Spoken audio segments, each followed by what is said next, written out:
విచిత్రమైన వ్యక్తి అధ్యక్ష. కొంతమంది మాట్లాడారు కానీ ఎలాంటి వ్యక్తి అంటే అలాంటి ఇక్కడ చెరుకు తోటల్లో ఆ రోజుల్లోనే అగ్గిపెట్టే పరిస్థితి వచ్చారు, నిప్పు పెట్టే పరిస్థితికి వచ్చారు.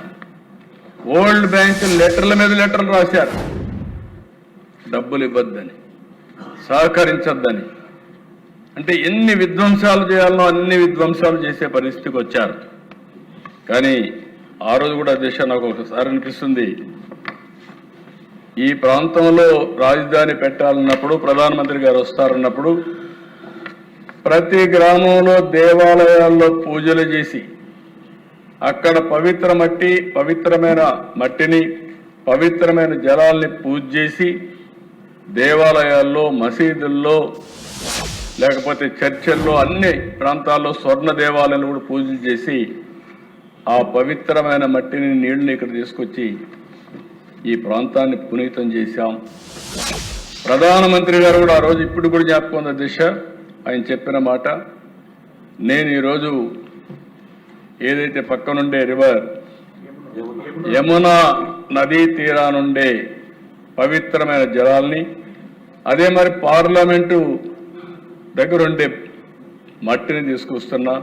ఇది పార్లమెంటు దగ్గర మట్టిని తీసుకొచ్చారంటే పార్లమెంటు సాక్షిగా అమరావతిని అభివృద్ధి చేసే బాధ్యత పార్లమెంటు తీసుకుంటుంది, కేంద్ర ప్రభుత్వం తీసుకుంటుందని ఆ రోజే ప్రధానమంత్రి గారు చెప్పారు. అదే భరోసా అని చెప్పి కూడా నేను మీకు తెలియజేస్తున్నాను అధ్యక్ష. అలాంటిది ఈరోజు మనం చూస్తే అధ్యక్ష, ఇన్ని జరిగితే 2000 ఈ ప్రాంతంలో మనం చూసినప్పుడు రైతులు ఇచ్చింది కేవలం భూములు కాదు అధ్యక్ష, 5 కోట్ల ప్రజలకు భవిష్యత్తు ఇచ్చారు అధ్యక్ష. ప్రోగ్రెస్ లో పార్ట్నర్స్ అయ్యారు అధ్యక్ష. 217 చదరపు కిలోమీటర్ పరిధిలో రాజధాని నగరం, 16.9 చదరపు కిలోమీటర్ పరిధిలో కోర్ క్యాపిటల్. ఏపీసీఆర్డీఏ చట్టం 2014-30 అమలు చేశాం.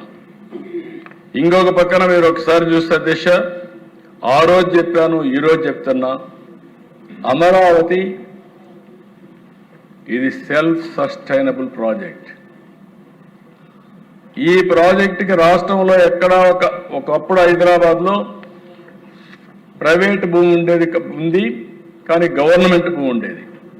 గవర్నమెంట్ భూమి తీసుకొని డెవలప్ చేశాం, దానివల్ల ప్రైవేట్ భూములు కూడా విలువ పెరిగింది, ముందుకు పోయే పరిస్థితికి వచ్చారు. ఇక్కడికి వస్తాను అధ్యక్ష, ఇక్కడ భూమి లేదు కాబట్టి రైతుల ముందుకు వచ్చారు, వాళ్ళ ఉదారతతో వచ్చారు.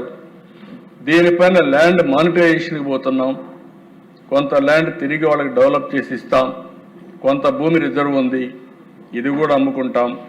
నేను ముందే చెప్పినట్టు అధ్యక్ష, మీరు ఒకసారి చూస్తే ఇన్కమ్ మీరు చూశారు, ఏం జరుగుతుంది ఒక రాజధాని వల్ల అని మాట్లాడే వ్యక్తులకి ఈరోజు హైదరాబాద్ కాంట్రిబ్యూషన్ 1,05,000 రూపాయలు సంవత్సరానికి ప్రజల అభివృద్ధి కోసం వచ్చే ఆదాయం ఒక్క హైదరాబాద్ వల్ల 1,00,000 కోట్ల రూపాయలు వస్తుంది సంవత్సరానికి. ఈ విషయం తెలియని వాళ్ళు ఏదంటే అది మాట్లాడే పరిస్థితికి వస్తున్నారు.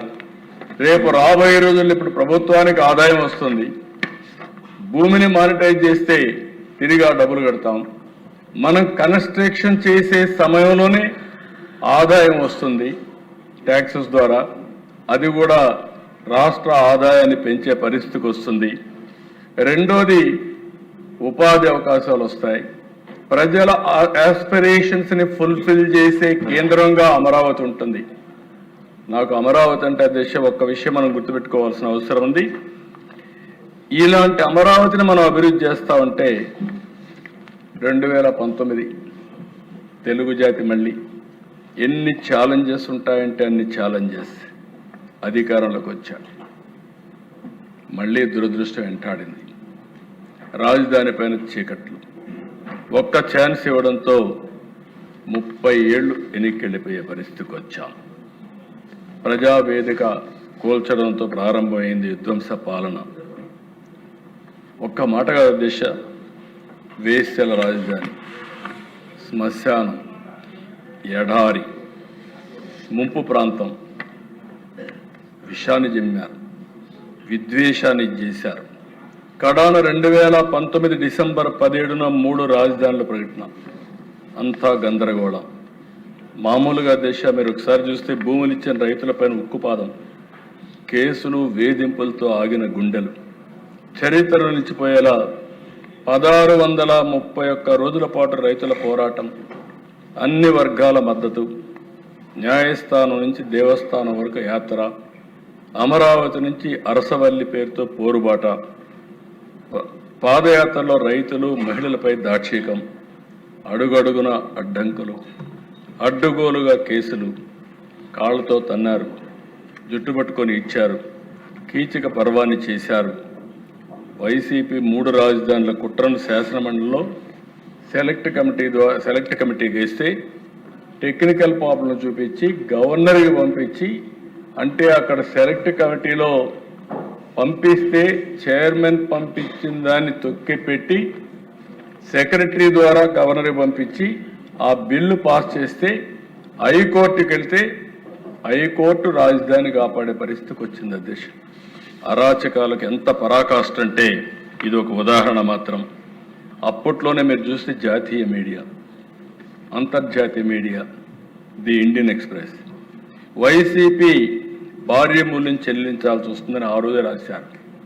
ఆ భారీ మూల్యమే 151 సీట్ల నుంచి 11 సీట్లకు వచ్చే పరిస్థితి వచ్చింది.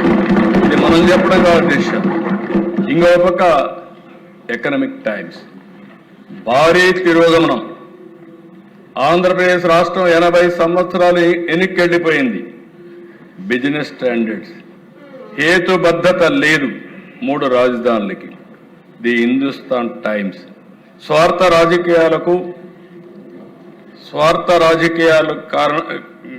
రాజకీయ కారణాలు భవిష్యత్తుకు నాశనం చేస్తాయని చెప్పారు. బ్లూంబర్గ్ అమెరికా నుంచి వాళ్ళు రాసినప్పుడు ఇంకా పెట్టుబడులు రావు, పెట్టుబడులు ఉండేటివి పోతాయంటే అదేవిధంగా మొత్తం పోయే పరిస్థితి వచ్చింది. ది హిందుస్థాన్ బిజినెస్ లైన్ 3 రాజధానుల నిర్ణయం వల్ల ఇది మళ్ళీ ఒక తుగ్లక్ నిర్ణయం, ప్రపంచంలో ఎక్కడా లేదని రాసే పరిస్థితికి వచ్చారు. సిపిఐ, సిపిఎం, జనసేన, బీజేపీ, కడకు కాంగ్రెస్ కూడా అందరూ అమరావతిని యాక్సెప్ట్ చేశారు. ఓసర వెళ్లి రాజకీయాలు చేసి 3 ఆటలు ఆడిన పార్టీ వైఎస్ఆర్ కాంగ్రెస్ పార్టీ. ఆంధ్ర రాష్ట్రానికి ద్రోహం చేసిన పార్టీ వైఎస్ఆర్ కాంగ్రెస్ పార్టీ అని చెప్పి నేను తెలియజేస్తున్నా. అంతటితో ఆగలేదు దిశ. 2024 పవన్ కళ్యాణ్ గారిని మనస్ఫూర్తిగా అభినందిస్తున్నా. మొట్టమొదటిసారిగా 2014 నాకు జ్ఞాపకం, బీజేపీతో అలయన్స్ పెట్టుకున్నాం. అలయన్స్ పెట్టి ఎన్నికలకు పోతున్నాం. ఎన్నికలు పోయే సమయంలో ఒకసారి పవన్ కళ్యాణ్ గారు కలిసి రిక్వెస్ట్ చేయాలి. నేను ఇంటికి వెళ్ళాను, వారికి జ్ఞాపకం ఉంటుంది. ఇంటికి వచ్చాను. ఇంటికి వచ్చినప్పుడు నేను మాట్లాడినప్పుడు అన్కండిషనల్గా నేను పోటీ చేయను, ఎన్డీఏ కూటమికి దేశ రాజకీయాల కోసం, దేశ భవిష్యత్తు కోసం, ఆంధ్రప్రదేశ్ భవిష్యత్తు కోసం నేను అన్కండిషనల్గా సపోర్ట్ చేస్తానని చెప్పి అన్కండిషనల్గా సపోర్ట్ చేశాను. అప్పుడు ఆంధ్రప్రదేశ్, తెలంగాణ 2 పోటీ చేశాం అధ్యక్ష. అదే మరిగా బీజేపీతో కూడా అందరం కలిసి పోటీ చేశాం. 2 దిక్కల్లా సపోర్ట్ చేశారు. అక్కడి నుంచి మళ్ళీ ఇవన్నీ చూసిన తర్వాత అందరం బాధితులమే ఉండేవాళ్ళం. డైరెక్ట్గా, ఇండైరెక్ట్గా అందరం బాధితులమే, అందరం కూడా సఫర్ అయ్యాం.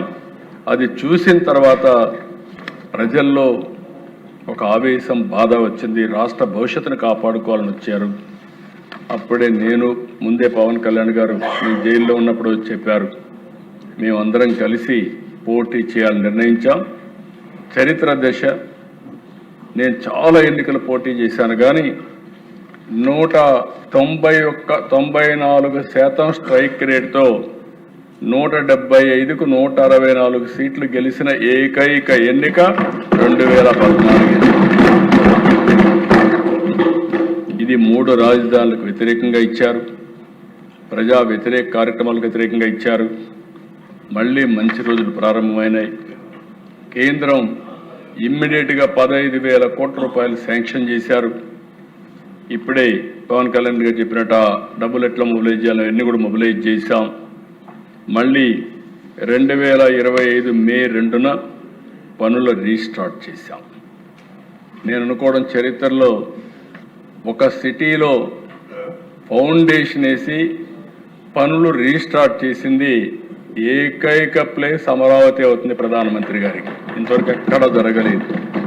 మళ్ళీ నేను ఒకటి హామీ ఇస్తున్నాను అధ్యక్ష, 2028 పనులన్నీ పూర్తి చేసి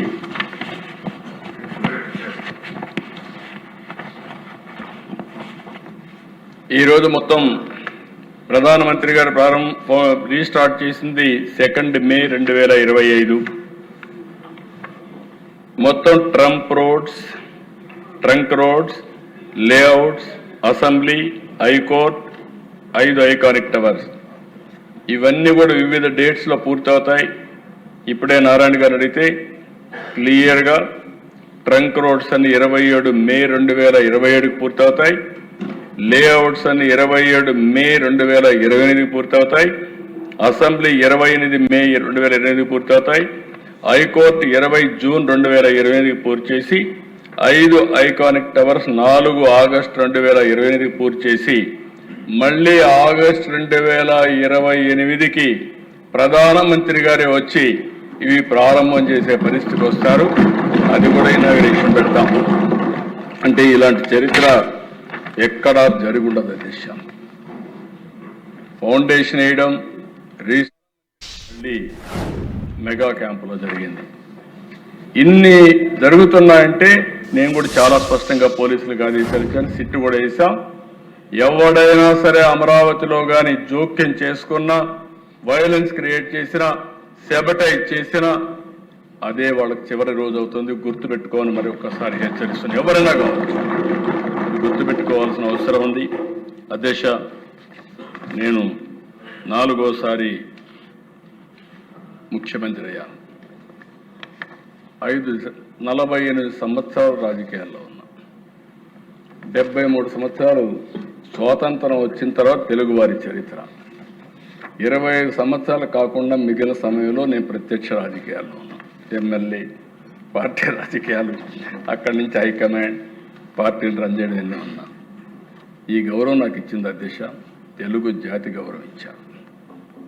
అవును, నిత్యం నాకు గుర్తుంటుంది. ఈ రాష్ట్రంలో అధ్యక్ష ఏ ఒక్క వ్యక్తికి కూడా ఇంత సుదీర్ఘ రాజకీయ కాలంలో పార్టీని రన్ చేసే అవకాశాన్ని ఇవ్వలేదు. అంటే దగ్గర 9.5 సంవత్సరాల ముఖ్యమంత్రి, సమైక్య ఆంధ్రప్రదేశ్లో 10 సంవత్సరాల అపోజిషన్ లీడర్ని. అదే సమయంలో ఇక్కడ 2వసారి ముఖ్యమంత్రిని, ఒకసారి అపోజిషన్ లీడర్ని. ఇన్నేళ్లలో నేను చూసిన దిశ, నా లక్ష్యం ఒకటే, నా ఆలోచన ఒకటే. ఆ రోజు సైబరాబాద్ని అభివృద్ధి చేశాం.